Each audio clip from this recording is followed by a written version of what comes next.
નમસ્કાર દર્શક મિત્રો, તમારું સ્વાગત છે ઓનલાઈન સોલ્યુશન ચેનલમાં। તો આજે આપણે વિડીયોની અંદર હાલમાં જે સુરત મ્યુનિસિપલ કોર્પોરેશનની અંદર અલગ અલગ 13 પોસ્ટ ઉપર એપ્રેન્ટિસની જે ભરતી આવી છે એની અંદર આપણે ઓનલાઈન ફોર્મ ભરવું હોય તો કઈ રીતે આપણે ભરવું એના વિશે આ વિડીયોની અંદર આપણે જાણકારી મેળવીશું। આખો વિડીયો તમે એકવાર જોઈ લેશો એટલે તમે ઘરે બેઠા ત્યાંનું ફોર્મ ભરી શકશો। તો આપણે સ્ટેપ બાય સ્ટેપ માહિતી લેતા જઈએ કે કઈ રીતે આનું ઓનલાઈન ફોર્મ ભરવું। તો સૌપ્રથમ આપણે ગૂગલમાં એસએમસી રિક્વાયરમેન્ટ ટાઈપ કરીને એન્ટર કરી દેવાનું એટલે પહેલી ત્યાં વેબસાઇટ આવી જશે suratmunicipal.gov ની આ રિક્રુટમેન્ટ લખેલી છે, આપણે એની ઉપર ક્લિક કરી દેવાની એટલે આ રીતનું પેજ ઓપન થઈ જશે અને આ વેબસાઇટની લિંક નીચે વિડીયોના ડિસ્ક્રિપ્શનમાં પણ આપી દઈશ, એની ઉપર ક્લિક કરશો એટલે સીધું આ પેજ ઓપન થઈ જશે। આ જો લખેલું પણ છે કે અત્યારે કઈ રિક્રુટમેન્ટ ઓપન છે, જે એપ્રેન્ટિસ એક્ટ વાળી આયા લખેલી છે, એની સામે બે ઓપ્શન આપેલા છે, એપ્લાય નાઉ અને વ્યૂ મોર નો। તો તમે વ્યૂ મોર ઉપર ક્લિક કરશો તો આ રીતની નોટિફિકેશન આવી જશે, આ બધી માહિતી લખેલી છે અને પીડીએફ છે આપણી ટેલિગ્રામ ચેનલમાં પણ મેં મૂકેલી છે, ત્યાંથી પણ તમે ડાઉનલોડ કરી શકો છો। ટેલિગ્રામ ચેનલ લિંક વિડીયોના ડિસ્ક્રિપ્શનમાં આપેલી છે। હવે આપણે ફોર્મ ભરવા માટે એપ્લાય નાઉ નો ઓપ્શન આપેલું છે, આપણે એની ઉપર ક્લિક કરી દેવાની એટલે આ રીતનું પેજ ઓપન થઈ જશે। હવે જો જે પણ એપ્રેન્ટિસની ભરતી આવી છે એમાં અલગ અલગ 13 પોસ્ટના નામ લખેલા છે, એની સામે કેટલી પોસ્ટ ઉપર ભરતી આવી છે એ પણ લખેલી છે અને ફોર્મ ભરવાની તારીખ કઈ છે એ પણ અહીંયા લખેલી છે।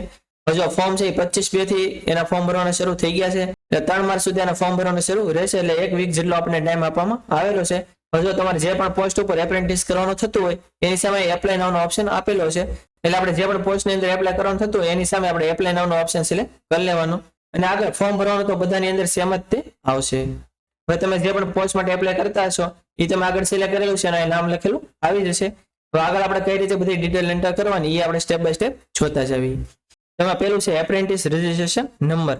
તો જો આજે apprentice.india.org ની જે વેબસાઇટ છે એની અંદર આપણું એપ્રેન્ટિસ ની અંદર રજિસ્ટ્રેશન હોવું ફરજિયાત છે, એની અંદર રજિસ્ટ્રેશન હશે પછી તમે આની અંદર ફોર્મ ભરી શકશો, એની સિવાય તમને આની અંદર ફોર્મ ભરવા નહીં દે, એ કમ્પલસરી છે। તો સૌપ્રથમ તમારે જો આની અંદર એકાઉન્ટ ન હોય તો આપણે એકાઉન્ટ બનાવવું પડશે, આ જો વેબસાઇટ પણ આપેલી છે, તમે એની ઉપર ક્લિક કરશો એટલે આ રીતની વેબસાઇટ આવી જશે, આની અંદર તમારું એકાઉન્ટ બનાવવું પડશે। હવે જો આ વેબસાઇટની અંદર એકાઉન્ટ કઈ રીતે બનાવવું એના વિશે આપણે અલગથી વિડીયો બનાવેલો છે, એની લિંક જોઈએ આઈ બટન ઉપર બતાવી છે, અને વિડીયોના ડિસ્ક્રિપ્શનમાં પણ લિંક આપેલી છે અને આપણી YouTube ચેનલમાં પણ તમને વિડીયો મળી રહેશે। એકવાર તમે આખો વિડીયો જોઈ લેશો એટલે તમે આનું પણ રજિસ્ટ્રેશન જાતે કરી શકશો। એપ્રેન્ટિસ ઇન્ડિયા ઉપર તમારું રજિસ્ટ્રેશન થઈ જશે પછી તે તમે આજે સુરત મ્યુનિસિપલ ની અંદર જે એપ્રેન્ટિસ ની ભરતી આવી છે એની અંદર ફોર્મ ભરી શકશો। એટલે સૌપ્રથમ આપણે આજે એપ્રેન્ટિસ ઇન્ડિયા છે એની અંદર આપણું એકાઉન્ટ બનાવી લેવાનું। જો એ તમે એકાઉન્ટ બનાવશો એટલે તમને એક નંબર આપવામાં આવશે, એ થી શરૂ થતું હશે, એ તો ઓલરેડી લખેલું છે, એ પછી જે પણ આંકડા લખેલા હોય એ તમારે આ બોક્સ ની અંદર એન્ટર કરી દેવાના। પછી છે એપ્લિકેન્ટ નેમ એટલે કે આપણું જે નામ હોય આપણે આયા લખવાનું થશે, એમાં આયા છે ફર્સ્ટ નેમ, આયા છે મિડલ નેમ, આયા લાસ્ટ નેમ। ફર્સ્ટ નેમ ની અંદર આપણું જે પોતાનું નામ હોય એ આપણે એન્ટર કરી દેવાનું, મિડલ નેમ ની અંદર આપણે પપ્પાનું નામ એન્ટર કરી દેવાનું અને લાસ્ટ નેમ ની અંદર આપણે સરનેમ એન્ટર કરી દેવાની। જો આ નેમ છે એ આપણી 10માની માર્કશીટ અથવા છેલ્લે તમે જે પણ પાસ કરેલું હોય એની જે પણ માર્કશીટ હોય એની અંદર જે રીતે નામ લખેલું હોય એ આપણે એન્ટર કરવાનું, કેમ કે માર્કશીટ ની અંદર જે નામ હોય છે એ તે સાચું ગણતા હોય છે એટલા માટે। પછી છે ફાધર નેમ, તો તમારે ફાધર નું આખું નામ લખવાનું થશે, એમાં ફાધર નું નેમ, પછી દાદરનું નામ અને સરનેમ। પછી આ છે મધર નેમ, પછી આ મધર નેમ ની અંદર પણ આયા તમારા મમ્મીનું નામ, પછી આ વચ્ચે તમારા પપ્પાનું નામ અને આયા સરનેમ। પછી આ છે સ્પાઉસ નેમ, તો આ કોને લાગુ પડશે, તો જો લેડીઝ કોઈ આની અંદર ફોર્મ ભરતા હોય અને એના મેરેજ થઈ ગયેલા હોય તો તમારે તમારા પતિનું નામ એન્ટર કરવું હોય તો તમે એન્ટર કરી શકો છો। એમાં ફર્સ્ટ નેમ ની અંદર તમારા પતિનું નામ, પછી મિડલ નેમમાં એના પપ્પાનું નામ અને લાસ્ટ નેમમાં એની સરનેમ એન્ટર કરી દેવાની। આ કઈ ફરજિયાત એન્ટર કરવું નથી, જો લાગુ પડતું હોય તો તમારે એન્ટર કરવાનું।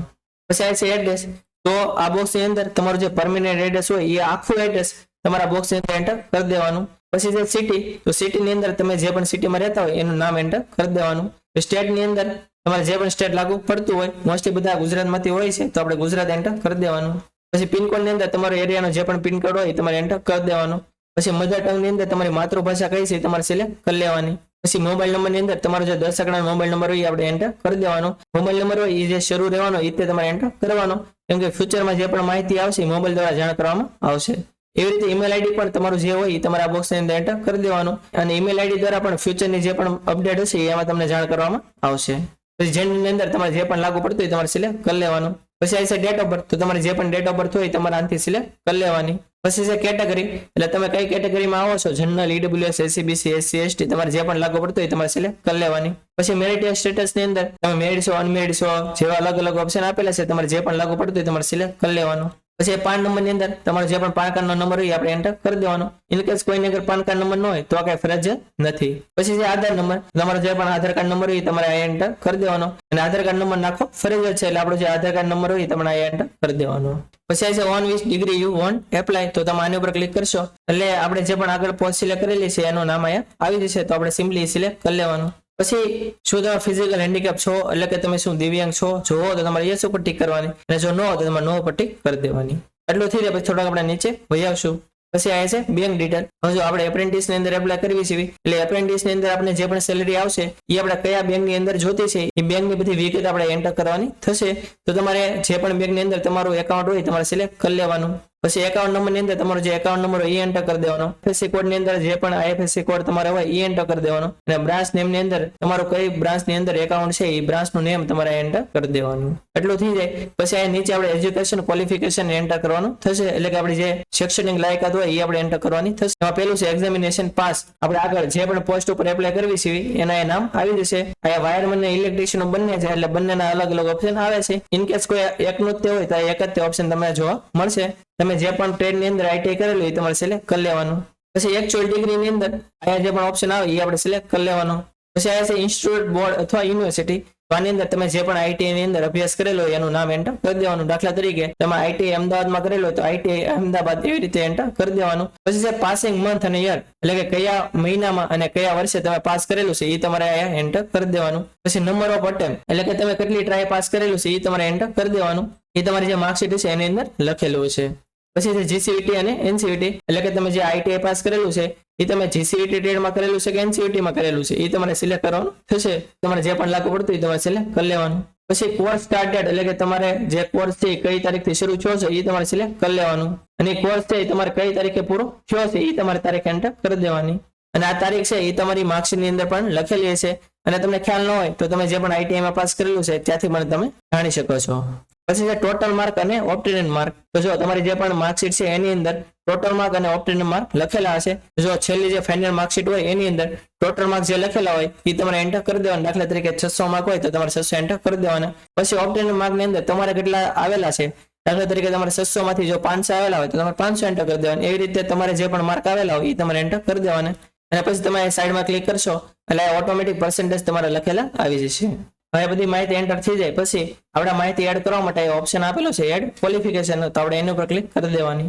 એટલે આપણે જે એજ્યુકેશન ક્વોલિફિકેશન હશે એ નીચે એડ થઈ ગઈ છે અને એમાં તમારે કઈ સુધારો કરવો હોય તો અપડેટ ઉપર ક્લિક કરીને તમે ચેન્જ કરી શકશો. થોડોક નીચે આવી પછી આ છે ડિટેલ્સ ઓફ રિક્વાયર્ડ ડોક્યુમેન્ટ. તો જો અત્યારે આપણે જે ફોર્મ ભરી દેવી ત્યારે આપણે કઈ પણ ડોક્યુમેન્ટ અપલોડ કરવાના નથી, પરંતુ તમે ફોર્મ એપ્લાય કરી દો અને પછી તમારું જો એપ્રેન્ટિસમાં નામ સિલેક્ટ થાય તો તમને એસએમસી વાળા ફોન કરીને બોલાવશે કે તમારું ડોક્યુમેન્ટ વેરિફિકેશન કરાવી જાવ.